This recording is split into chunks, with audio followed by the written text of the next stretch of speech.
M. Pape Faragning de la TFM souhaiterait que la formation professionnelle et technique au Sénégal soit gratuite. Mais avant de répondre à cette question, je voudrais rappeler que la formation professionnelle et technique est aujourd'hui une priorité de son Excellence, Monsieur le Président de la République, Macky Sall. Pour rappel, pendant très longtemps, la formation professionnelle et technique a été traitée comme parent pauvre dans le grand secteur de l'éducation. Quelques données le montrent. Sur près du quart du budget du Sénégal qui a été réservé au secteur de l'éducation, seul moins de 4% destiné à la formation professionnelle et technique. Cela a donné quoi? Cela a donné qu'aujourd'hui, sur près de 3,5 millions d'écoliers d'apprenants, le Sénégal en compte 100 000 pour la formation professionnelle et technique. Cela a fait que, en 2012 déjà, le nombre d'apprenants qui étaient dans le système de formation professionnelle et technique était d'environ 30 000. Et aujourd'hui, on en compte 100 000. De 2012 à maintenant, nous avons fait un bond de 70 000 places dans la formation professionnelle et technique. Cela a fait quoi? Que pendant longtemps, nous avions des centres de formation principalement tournés vers les métiers de la couture, de la coiffure et de la cuisine, malheureusement des métiers dits des métiers de femmes. Cela a fait quoi? Que nous avions jusqu'en 2012, sur l'ensemble du territoire sénégalais, près de 80 à 87 structures de formation professionnelle. Alors, le renforcement du dispositif de formation professionnelle a fait que, aussi bien sur les ressources financières que sur les ressources matérielles, nous avons fait un bond qualitatif pour permettre à bon nombre de Sénégalais, de jeunes Sénégalais, d'aller faire la formation professionnelle. Je rappelle que les ressources financières destinées à la formation professionnelle en 2012, provenant du budget de l'État et toute contribution des partenaires techniques compris, étaient d'à peu près 24 milliards de francs CFA. Aujourd'hui, toutes ressources confondues, en 2020, nous consacrons à la formation professionnelle et technique près de 80 milliards de francs CFA. C'est ce bond qui nous a permis de multiplier le nombre de jeunes qui étaient dans la formation professionnelle de presque de 3, en passant de 24 000 apprenants aujourd'hui à 100 000 apprenants, donc multiplié par 4. Le nombre de structures de formation professionnelle est passé de 87 à 120 au moment où nous parlons, compte tenu du programme de construction de 45 nouveaux centres de formation professionnelle prévus à partir de cette année 2020. Si nous avons pu faire cela, justement pour répondre à la question de M. Ning, la formation professionnelle et technique au Sénégal est gratuite. Si nous avons pu faire cela, multiplier le nombre de structures de formation, multiplier par 3 le nombre d'apprenants dans la formation professionnelle, parce qu'il était question de régler la question de la qualification des jeunes sénégalais. Parce que toutes les statistiques avaient montré que sur une population en âge de travailler d'environ 7 à 8 millions de Sénégalais, seuls 6% ont une qualification professionnelle.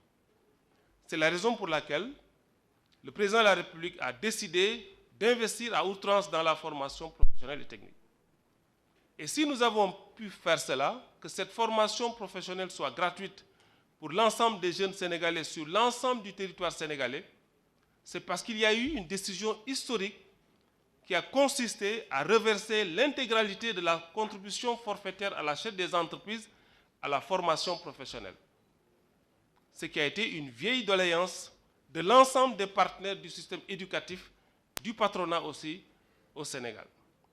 C'est à partir de 2015 que le président de la République a décidé de reverser l'intégralité de cette enveloppe, qui est environ 20 milliards de francs CFA, qui nous a permis aujourd'hui de rendre la formation professionnelle plus accessible.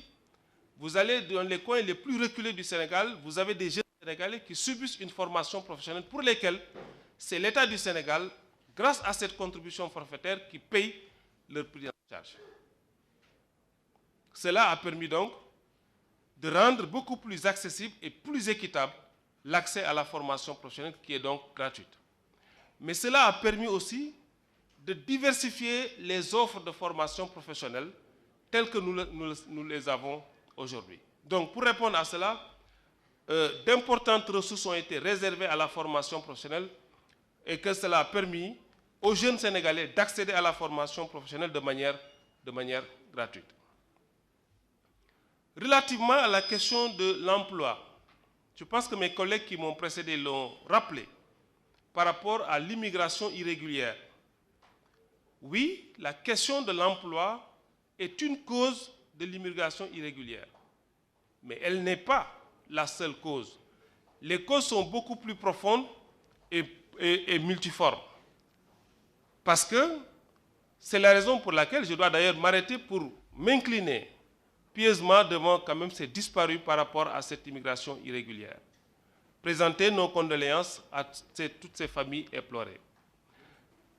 C'est vrai que l'emploi est une des causes, mais c'est la raison pour laquelle l'accent que nous avons mis sur la formation professionnelle devra nous permettre d'améliorer le taux de qualification des jeunes Sénégalais pour leur permettre d'accéder à un emploi. Parce que je le dis et je le répète, l'employabilité est un préalable fondamental pour l'obtention d'un emploi décent. C'est la raison pour laquelle, comme j'ai expliqué plus haut, notre gouvernement met l'accent sur la formation professionnelle, mais en changeant de paradigme dans les curricula de formation qui devront intégrer systématiquement la notion d'entrepreneuriat. Parce que si nous voulons régler la question de l'emploi, nous devons au préalable la régler à partir de l'entrepreneuriat. Parce que si nous regardons les statistiques, je reviens encore sur 2012, quand nous arrivions au pouvoir, le Sénégal avait fait en 2012 37 114 emplois formels répertoriés. Nous en avons fait en 2019 65 404 emplois formels répertoriés compte tenu des autres emplois. Cela veut dire que nous avons fait un bond qualitatif dans la création de l'emploi et que si seulement la question de l'emploi était la cause de l'immigration irrégulière, on aurait moins de départs en ces temps-ci. C'est la raison pour laquelle nous pensons, oui, l'emploi, le manque d'emploi ou l'insuffisance de revenus pour les emplois créés est une cause, mais elle n'est pas la seule cause. Je pense que l'objectif aujourd'hui, c'est de nous mettre tous Sénégalais autour de cette question pour sensibiliser, pour communiquer, pour prendre les dispositions pour que nos jeunes comprennent qu'il est possible de rester dans ce pays, d'avoir une qualification, d'exercer et de vivre de son métier. Donc, aujourd'hui, la question de l'apprentissage et les questions d'apprentissage et d'insertion sont prises en charge pour permettre effectivement d'augmenter le nombre de jeunes qualifiés et de relever considérablement le taux de qualification de ces jeunes. Donc, pour moi, le manque d'emploi est une cause, mais ce n'est pas la seule cause qui explique le départ à l'immigration clandestine. Donc, je voudrais, ci tënk ko ci wolof ci ñaari